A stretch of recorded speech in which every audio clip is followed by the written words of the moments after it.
Bonjour tout le monde. Des nouveaux épisodes, ma voix en français. Aujourd'hui, un beau petit vidéo.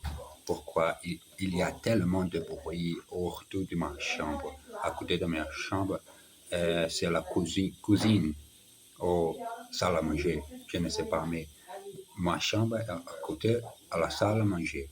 So, j'ai besoin de parler, pratiquer, mais parler vite pour pas les bruits, mais dérangez pas beaucoup cette bruit autour de ma chambre. Allez-y. Chez Monsieur Duclos, l'appartement de Monsieur Duclos est composé de 2 pièces, d'une cuisine et d'une salle de bain. Il se trouve dans un vieil immeuble dans la banlieue parisienne. Il y a 6 étages et une concierge. Monsieur Duclos vous ouvre la porte et vous arrive dans l'entrée. À droite, il y a la cuisine et à côté la salle de bain. Plus loin, on voit la pièce principale, le salon, qui est meublé avec beaucoup de goût. Il y a 2 beaux fauteuils et un canapé confortable. Au milieu de la pièce, il y a une table basse. La fenêtre du salon donne sur une petite cour. Exercice. Il habite un vieil immeuble dans la banlieue parisienne. They live in a old building in Paris suburbs. Goûtez ce gâteau, il est délicieux. Taste this cake, it's delicious. Goûtez ce gâteau, il est délicieux. Il y a un salon, une chambre et une salle à manger. There is a living room, a bedroom and a dining room. Je vais acheter un meuble pour ma cuisine. I am going to buy a furniture for my kitchen. La fenêtre donne sur la rue. Chez Monsieur Duclos, suite. Dans sa chambre, Monsieur Duclos a un grand lit, un armoire où il range parfois ses vêtements et une table de nuit. Un radio réveil est posé dessous. Sur les murs, il y a des photographies des paysages de France. Monsieur Duclos est citadin, mais il rêve de vivre à la campagne. Néanmoins, il y a des voisins sympathiques. L'appartement au-dessous appartient à un pilote de ligne qui voyage beaucoup et qui n'est jamais chez lui. Et en dessous vit un vieil en dessous. C'est pourquoi Monsieur Duclos n'a jamais de problème de bruit. Exercice. Ses voisins sont très sympathiques. Her neighborhoods are very nice. En France, il y a des paysages magnifiques.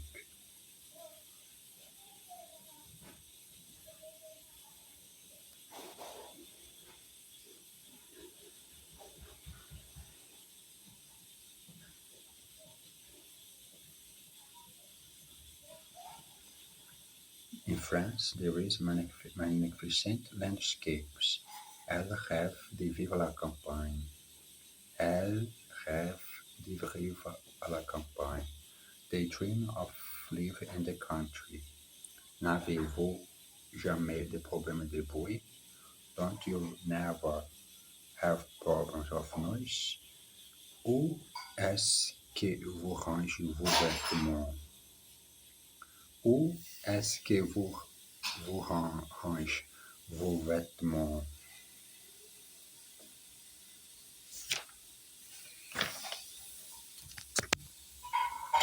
Vos vêtements. Le métro. La meilleure façon de visiter Paris, c'est à pied.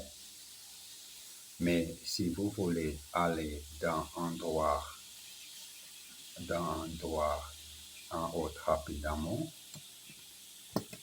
faites comme les Parisiens. Prenez le métro. Le système est très efficace et en plus, il n'est pas cher. En plus, le système est très efficace. Très efficace. Le système est très efficace. Le système est très efficace et en plus, il n'est pas cher. Il n'est pas cher. Les prix de votre ticket ne dépendent pas, ne dépendent, ne dépendent pas. Les prix de votre ticket ne dépendent pas de la longueur du trajet. Il coûte le même prix pour 2 stations que pour 10. Le train circule tous les jours, de 5h30 jusqu'à 1h du matin.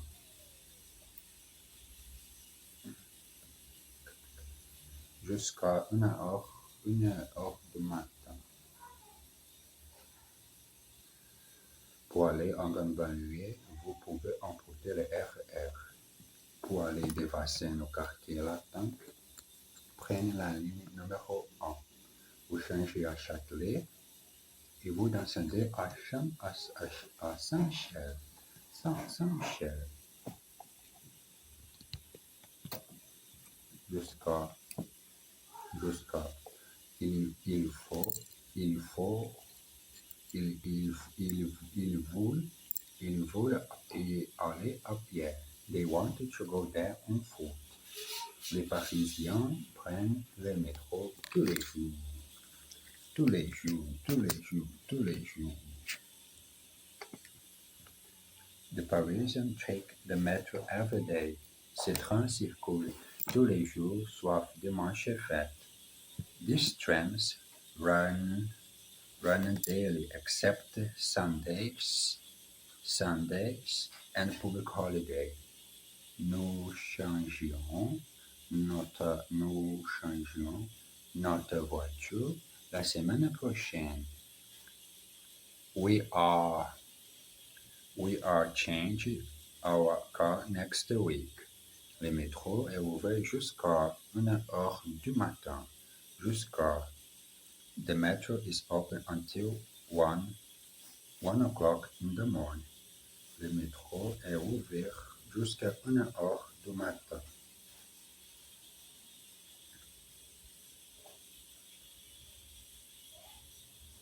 Les prix de votre ticket ne dépendent pas de la longueur du trajet. Il coûte le même prix pour 2 stations que pour 10.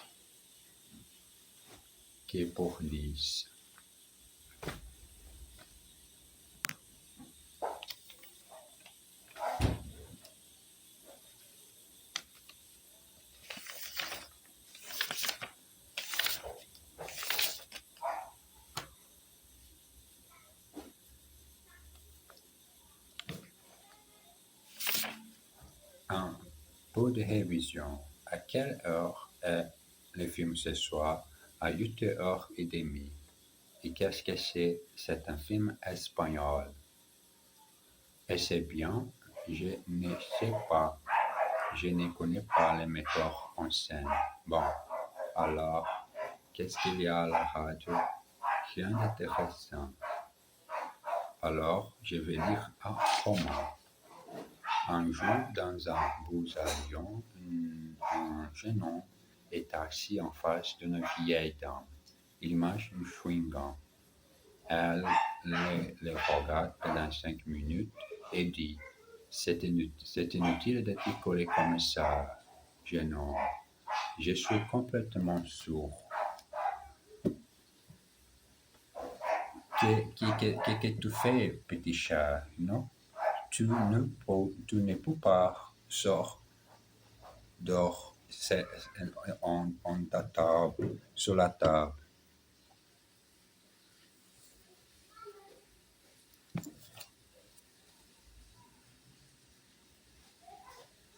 Qu'est-ce que tu fais, petit chat? Il y a toi, petit épuisé. Bon chat noir, tu s'appelles Luna? Ton nom est Lune, petit chat?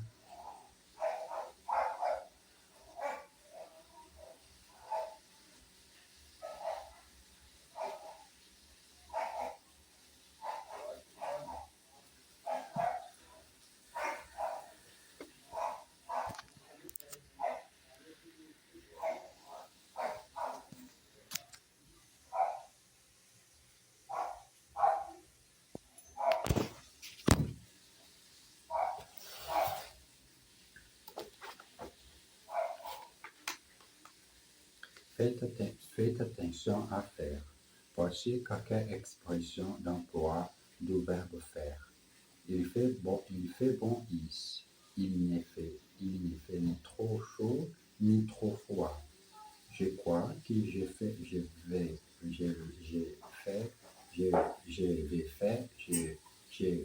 faire une petite sieste. Excusez-moi de vous faire attendre. Si je rentre trop tard, mes enfants vont faire des histoires. Ne fais pas l'idiot. Tu m'as fait peur avec tes bêtises. Le fromage n'était pas assez fait. En revanche, le poisson l'était trop. J'ai fait un gaffe monumental. Je croyais que c'était sa fin. Ce tableau faisait 2000 au marché. Je l'ai payé 1000. On vous a refait. Si tu leur téléphones maintenant, tu feras du pierre du coup. L'habit ne fait pas la moyenne. Il a gagné au loto, mais il a perdu son ticket. Faut le faire.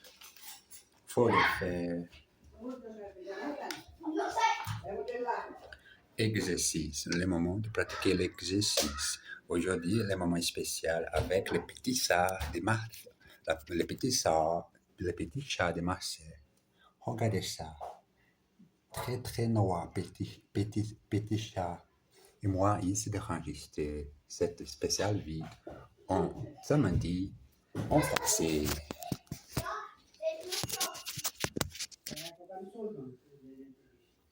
Il fait d'une pierre deux coups. Je crois qu'il fait une sieste. Excusez-nous de te faire attendre. Quelle gaffe! Tu n'es fait que des bêtises. Combien fait ce tableau? On t'a eu, mon pauvre ami.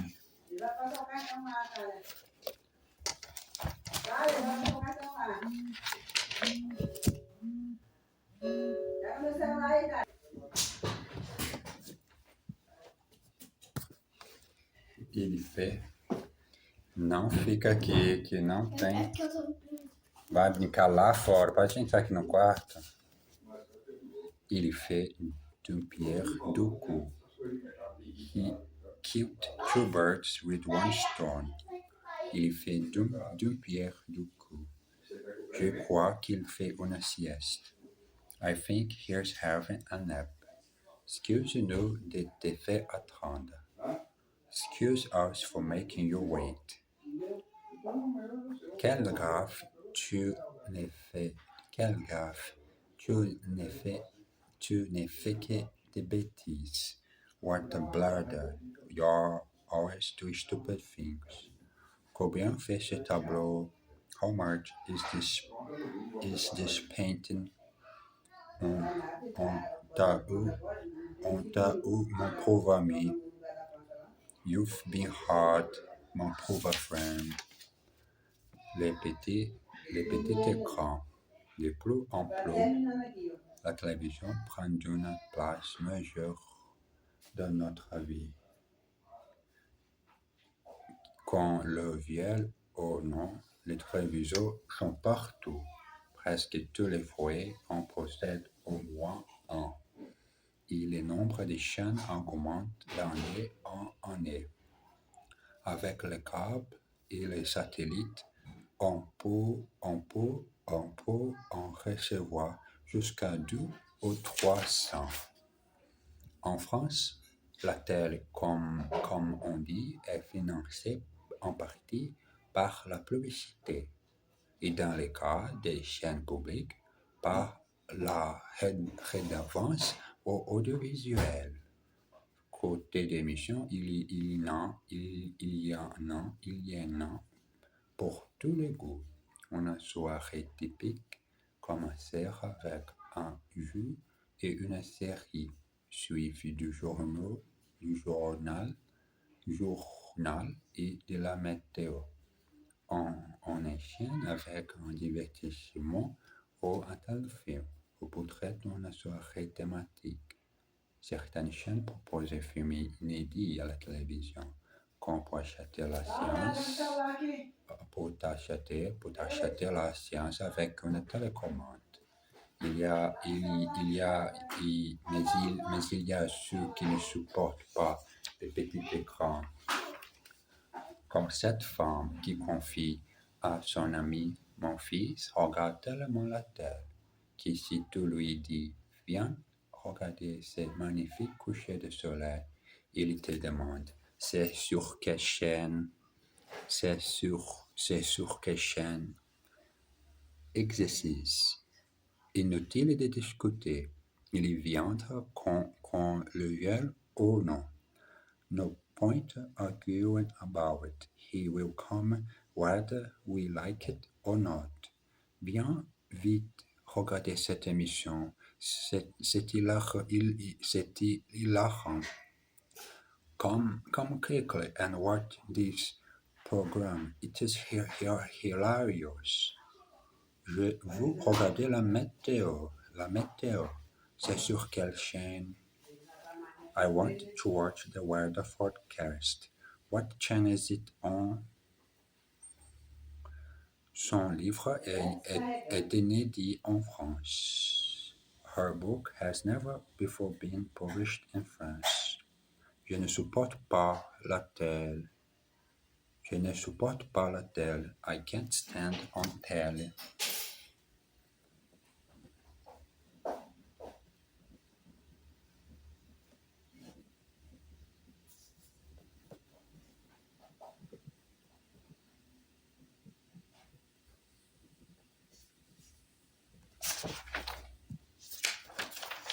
Les Tours de France. Cette célèbre course cycliste a beaucoup changé depuis sa création, en 1903.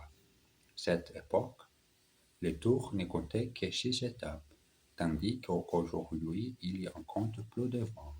Et aussi, à son origine, le Tour ne quitte pas la France, alors que de nos jours, les coureurs se rendent de temps en Espagne, en Belgique, aux Pays-Bas. L'année dernière, 150 participants venus de partout ont couru. Le Belge Robert a porté le maillot jaune pendant 3 jours de suite, et le Français Moutet l'a porté pendant 15 jours. Il ne l'a perdu qu'une fois, lors d'une étape contre la montre. La dernière étape, l'entrée triomphale dans Paris, était passionnante. Les Français et les Belges se sont disputés la première place pendant 12 kilomètres. Puis le Français a crevé et a dû s'arrêter. Voilà pourquoi le Tour de France a été gagné par un étranger. Exercice.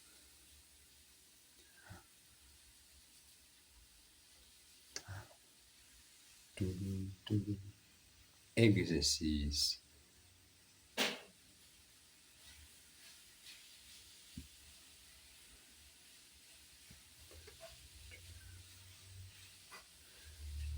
Il vient de rentrer dans ce jour Pays-Bas et il s'est crevé.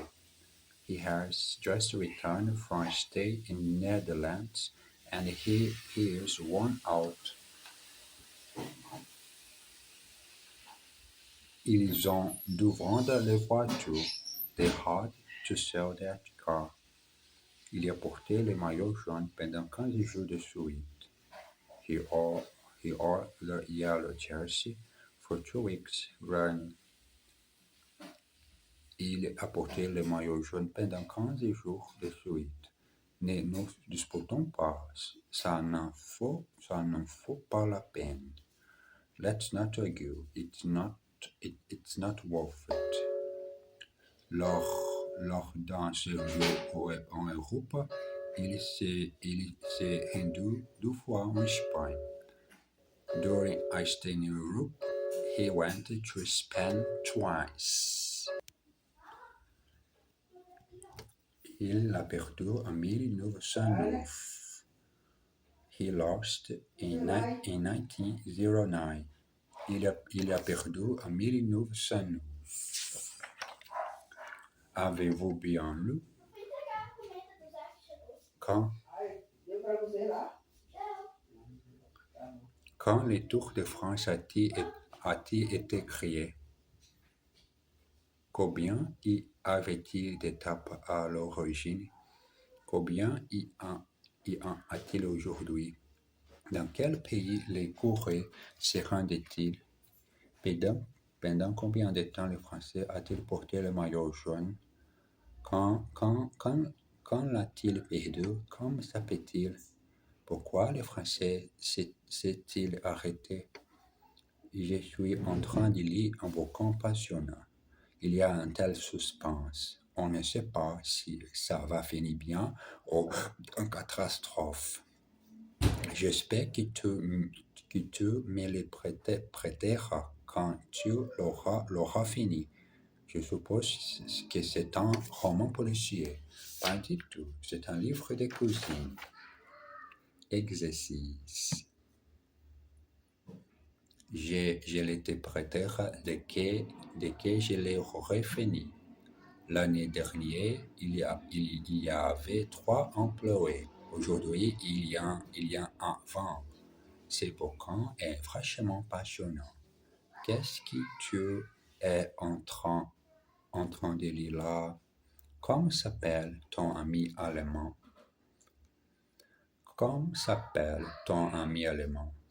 What was your German friend's name?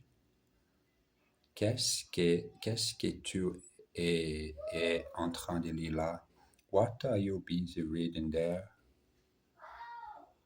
Ce bouquin est vachement passionnant. This book is really fascinating. L'année dernière, il y avait 3 employés. Aujourd'hui, il y en a 20. Last year, there were 3 employees. Today, there are 20. Je te les prêterai dès que je l'aurai fini. I will lend it to you as soon as I have finished. Bon, j'ai besoin d'arrêter ici le moment spécial du dimanche. Pardon, samedi. Samedi, l'exercice lit haute voix. Ma leçon est utiliser les mots que j'ai apprendre par cœur tous les jours au mois de décembre. Je vous embrasse bien fort. À tout à l'heure.